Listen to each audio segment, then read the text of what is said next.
So this is Richard again from Think Less and Grow Rich, and bringing you the second of the 7 false beliefs that will keep you trapped in your head forever. So once again, I'll recap this quote from Anthony de Mello, who said that there's only one cause of unhappiness: the false beliefs that are so widely held, so commonly held, that nobody thinks to question them. And the one I'm going to look at today, is the belief that suffering is caused by having negative thoughts, feelings, and emotions. And you'd be hard pressed to find someone that would disagree with such a statement. But actually I would. Suffering is caused because you think there's something wrong with having negative thoughts, feelings, and emotions. It comes from your resistance to them and your identification with them. So what happens is that thoughts are self-arising. They just appear in our heads from morning till night. There's this continuous stream of thoughts, feelings, emotions, which are self-arising. We don't choose them. In mindfulness, they call this the undercurrent. And left alone, they're not a problem. You know, if we don't touch them, if we just let them come and go like passing clouds, no problem. But what happens in the vast majority of people is we have this character who I call the thought traffic policeman.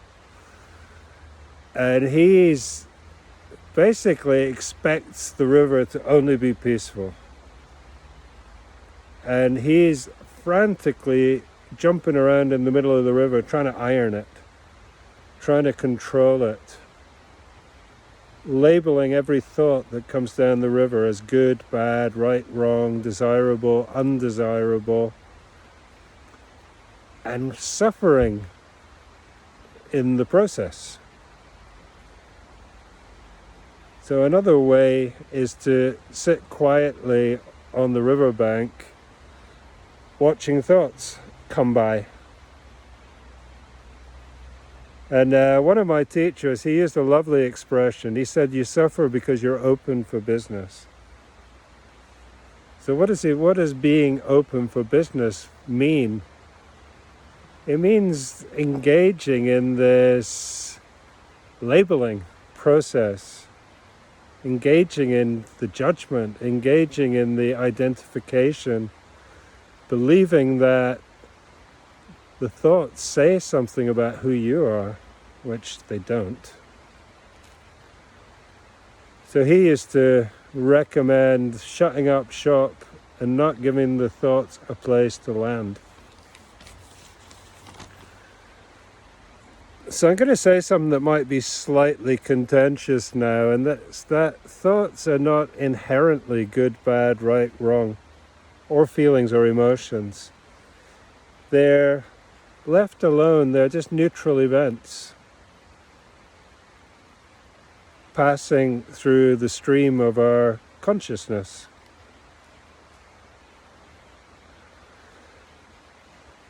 And it's true that some thoughts, feelings, emotions feel more pleasant than others. You know, if you're feeling sad, if you're feeling down, if you're feeling anxious, it doesn't feel good. But not feeling good doesn't mean it's wrong. You know, it's just like if it's pouring rain outside. You might prefer for it to be sunny, but you wouldn't describe bad weather as wrong. And it's exactly the same with this content in our heads. It's not right or wrong, it just is what it is. And in my experience, you can feel sad, anxious, confused, and be perfectly at peace. It's not an issue. unless you believe it is. So here's my tip for today. When these storm clouds come along, don't be surprised. Expect them. It's like Rumi says in his poem, The Guest House, meet them at the door laughing.